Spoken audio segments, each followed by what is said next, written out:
नमस्कार,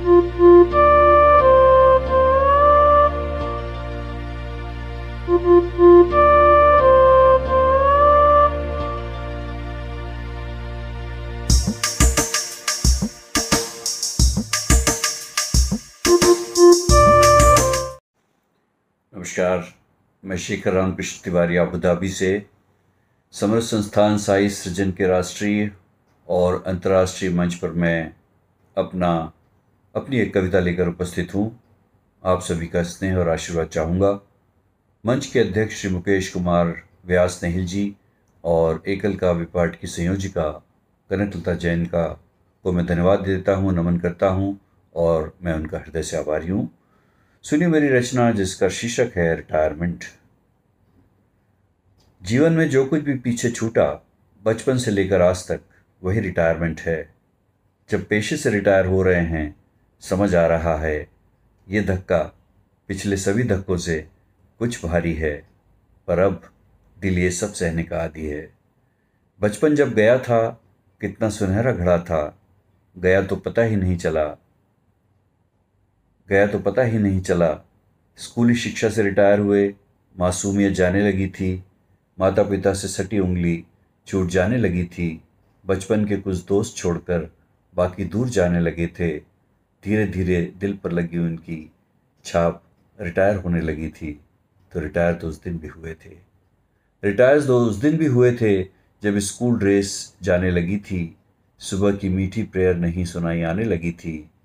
मासूम था तब दिल जिस पर पड़ी टीस कुछ दर्द महसूस कराने लगी थी। रिटायर तो उस दिन भी हुए थे जब भाई बहन का साथ, बात बात पर प्यार और तकरार, वो स्कूल के हमारे शिक्षक, सगे संबंधियों का आशीष और प्यार, संस्कारों की भरमार। मेरे शहर की वो सड़कें, साइकिल और खेतों को जाती वो पगडंडियाँ दूर जाने लगी थी। मंदिर की वो आरती मुझे बुलाने लगी थी। रिटायर तो उस दिन भी हुए थे जब कॉलेज का आखिरी दिन था। माथे पर कुछ उपलब्धियों का ताज, पक्के दोस्त, अपार ज्ञान और उमंगों का प्रवाह था। दिशा निश्चित होनी थी जीवन की। सभी दोस्त अपनी अपनी राहों पर मंजिल की तरफ कदम बढ़ाने लगे थे। रिटायर तो उस दिन भी हुए थे जब एहसास ये आया था कि कॉलेज के दिन ना होंगे दोबारा। रिटायर तो पढ़ाई और परीक्षा से हो रहे थे, तब क्या पता था जीवन की पढ़ाई और परीक्षा विशेष है और अभी तक के जीवन में घर वालों ने क्या क्या सहा कितना विशेष है। हर रिटायरमेंट के बाद अंतर में एक मीठी चुभन दौड़ जाती थी जो एक बार तो कह जाती थी, इस चुनौती से तो निपट लिए, अब न जाने और क्या आना बाकी है। तभी दूसरी द्वार पर दस्तक दे जाती थी। जवानी के दौर में वो मुस्तैद घुंघरालू बाल, बात बात पर उन्मादी त्योहार, कितने जज्बात और कभी न कबूल करने वाली हार। अभी तक जहाँ भी बोलो मैं पल भर में दौड़ जाता था और चाहतों के धरातल को संघर्षों से छू तो ज़रूर आता था। घर वालों के लिए कुछ कर गुजरने की चाह कभी रिटायरमेंट ना ले पाई।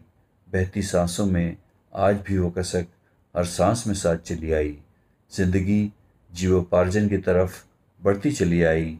कभी आएगी कमी तो कभी जवाबदारियाँ हमारे सर मढ़ती चली आई।